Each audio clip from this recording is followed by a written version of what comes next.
Ang tawag sa kanya ay kamorge. Kamorge. Oo. Aba. Ayan. Sige, Mr. nasa linya na. Malgapo, si Igan at si Connie, ay pwede ba kayo maabala? Maraming salamat po. Good morning, Kamorge. Good morning po. Good morning po sa inyo. Maraming salamat po sa pag-imbita sa akin. Wala ka namang ine-embalsa mo ngayong oras na to. Wala pa rin po tawag pero nag-iintay po ako. Okay. Ano nga, para maano yung publiko, bakit ito ang pinili mong profesyon?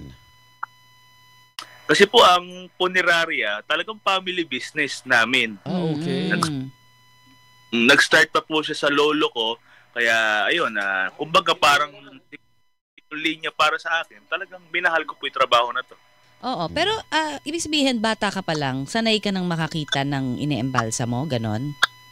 Opo, yes po. Elementary pa lang po talaga. Nakakakita na kami ng patay dahil yung tinitiran po namin dati, punerarya rin po talaga. Talaga ba? So, yung bata ka, hindi naman parang pinangarap mo agad-agad, gusto ko maging embalsamador. May mga iba ka bang maging pangarap bago maging itong profession mo na ito? Kasi hindi madali di ba? Para sa karamihan, yung trabaho mo, talagang it takes passion, dedication, talagang gusto mo dapat ito. Bali talagang hindi naman agad embalsamador ang gusto ko nung una po. Talagang, siyempre may pangarap tayo maging kurso, kaya lang, parang ito talaga yung, kumbaga, nilaan para sa akin. Oo. Talagang minahal, sobrang ganda po nung nakita kong proseso. Kaya talagang pinush ko na matuto ako. Sa simula ba natakot ka? Sa totoo lang po, meron po talagang takot kahit nasabing mula bata nakakakita kami ng patay. Talagang pagka ikaw na yung hahawak sa patay, talagang medyo mangangani-ngani ka, nakakatakot po talaga. Oo. Pasintabi sa mga nag-aagahan ngayon. Yes. Pero Ferdinand, meron ka bang kakaibang karanasan? Sabi, di ba yung mga bangka alam mo, pag-arap po yan, ang daming mga kwento. Ikaw, may personal kang experience? Nangyayari po sa akin yung halimbawa, tawag dito kapag minsan may patay na hindi mo nakakalimutan yung itsura. Tapos hanggang sa kahit nakakatulog ka na sa gabi, hindi nawawala hanggang sa panaginip mo. I can imagine. Ano ba yung mga meron bang mga naimbalsa mo na hindi mo bakit kakaiba? makakalimutan? Kasi anong naging, ano ba to? Hanggang Aksidente? panaginip. Oo, ano ba yun? Ano po kasi minsan madalas po talagang nagagawa namin yung mga nagpakamatay, yung mga nagbigti, yung mga ganun po ba. Tapos kumbaga naririnig ko rin yung istorya kung bakit nila ginawa yun.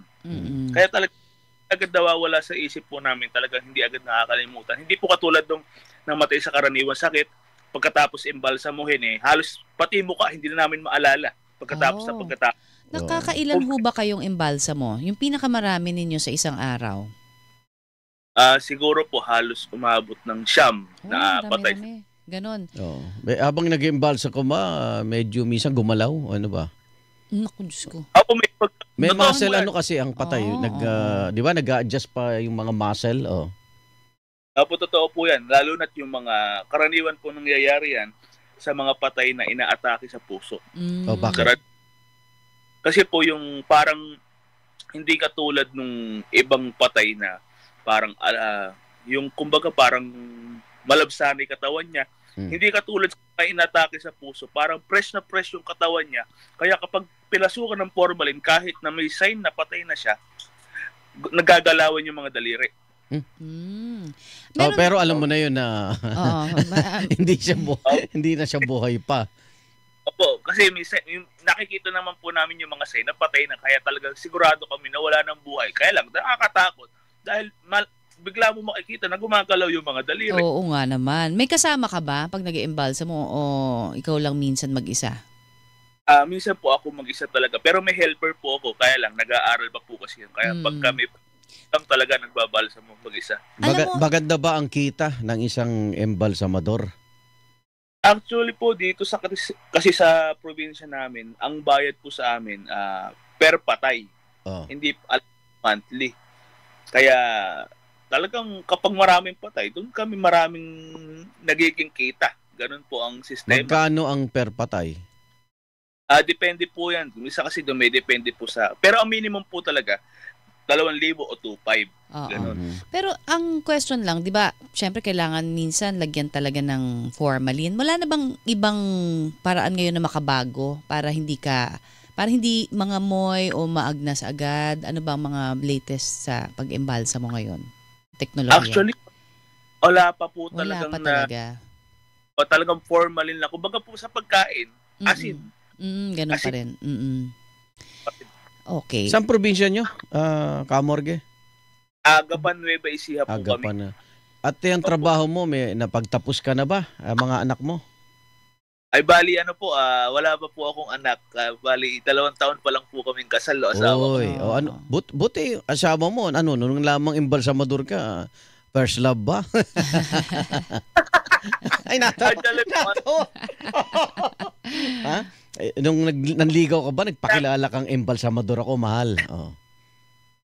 Nung bago-bago kami, parang bago-bago pa lang din po akong embalmer. Kapapasa ko lang po ng embalmer nun. Parang inano ko na lang siya na maraming pera rito, basta anuhin mo na ako. Makakabuhay ng pamilya. Naniwala naman sa'yo. Oy, kinasal naman Oo. Teka, bakit kailangan lisensya? So merong pag-aaral? Gano'ng katagal? Hindi pwedeng, kunyari, katiwala ka dati sa punerarya, agad-agad ka nang pwedeng mag-embalsa mo pala. Hindi pala pwede. May lisensya rin. Nung araw po kasi po pwede talaga halos hindi naman sila ganun kahigpit sa pag-iimbalsa mo. Ngayon po kasi inuobliga na ang bawat punerarya na magkaroon ng lisensya na mag-aral para na yun po ay sakop ng DOH. Mga review center, doon po ngayon mag-aral at kapag nakapasa po sila ron, magkakaroon sila ng lisensya na makapag-imbalsa mo. Sa bagay, iba na ang problema ngayon ng mga lalo na nung nag-COVID, di ba? Pero ako, personal ko, naalala ko, unang pagkakataon ko mag-cover sa night shift, sinubukan ako ng aking cameraman. Matapang ka ba? Sabi sa akin ganun. Sabi ko, oo. Daling kita sa morgue. Tapos nakakita ho talaga ako morgue ng iniimbalsa mo. Nakalagay ho yung mga, nakabukas, tapos pasinapi po tapos nakalabas na yung mga organs. Pero parang hindi naman nakakatakot pag walang dugo.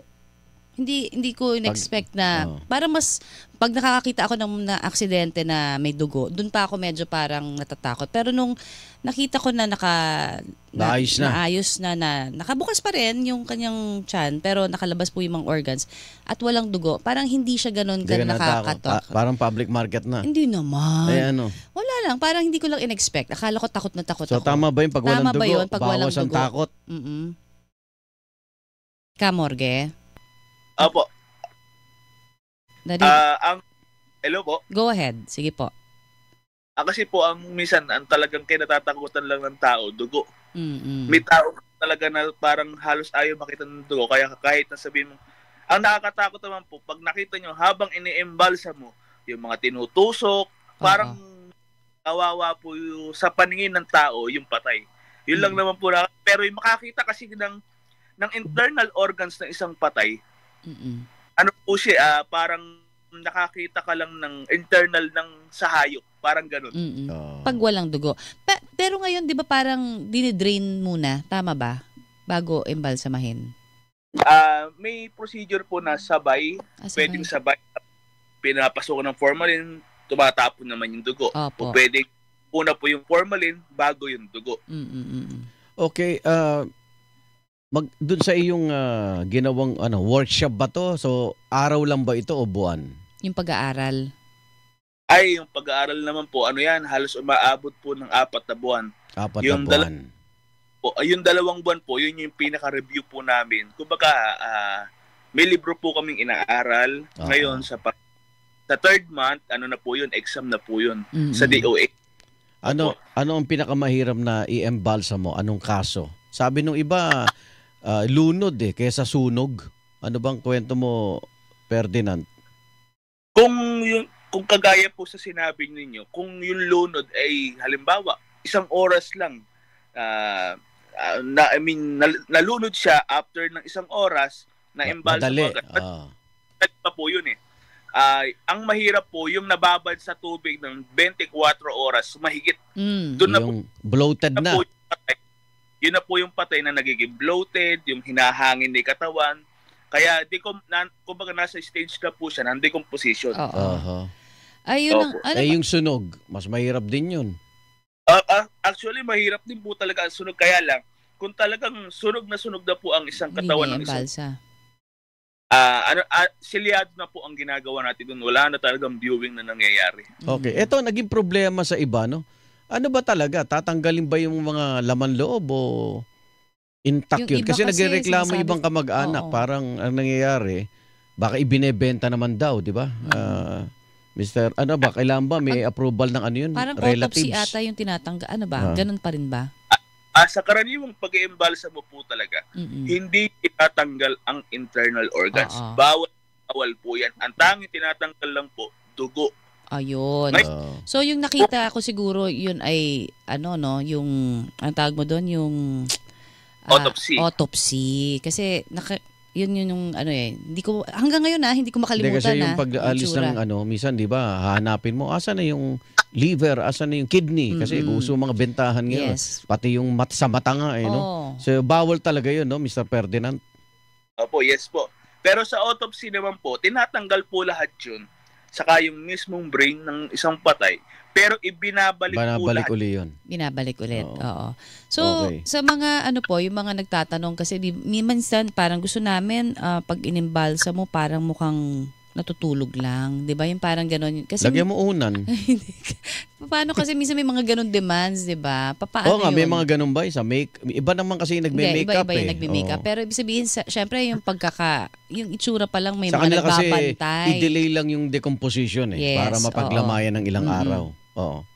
Bali sa embalming po kasi, nandun tayo sa tinatawag na kailangan mo rin ayusin yung facial expression ng mukha. Yun. Para makita ng pamilya na yun nga po yung sinasabi nila na parang natutulog lang. Hindi nahirapan, no? Oo. So kayo ang gumagawa kasama yun sa sa facial expression. Kasama sa 4 na buwan na pagsasanay nyo. Opo, kasama po yun bali sa totoo na po, sa review center, hindi halos lahat.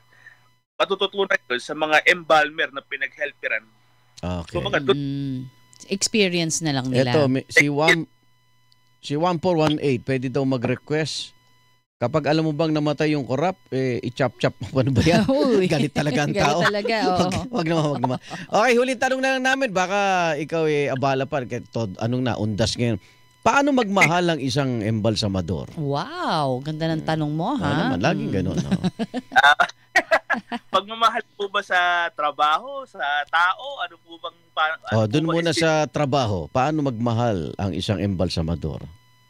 Sa trabaho po kasi, para sa akin, ang pagmamahal, yung napauunlad mo kung ano man yung naituro sa'yo ng mga nagturo sa'yo noon, na talagang gusto mong lalong maging maayos, lalong mapaganda yung ginagawa mong pagtatrabaho. Yung po, para sa akin, yung pagtrabaho. Doon sa 2 taong mong asawa, hanggang kamatayan yan. Yes, paano magmahal ang isang embalsamador? Ang pagmamahal naman po sa asawa, basta lahat ng kinikita sa patay, ibinibigay po sa kanila. Para mabuhay ka. Para mabuhay ka. Para mabuhay po. Okay. Thank you. Ay, maraming salamat sa oras mo. Kahit pa paano naunawaan namin ang trabaho mo. Hindi biro yan, pero marangal. Lumalabang ka ng patas. Oo, yan hindi ang mo maganda. kinukurakot ang kita mo, ha? Oo, yes. Mabuhay ka. Talaga literal. At sana pagpalain pa kayo ng mga anak, kamorge, tsaka ng asawa mo, ha? Opo. God Salamat bless po. you Ingat and your ka, family. ingat ka. po kayo. Salamat po ng pala. Opo, license po siya na embalsamador.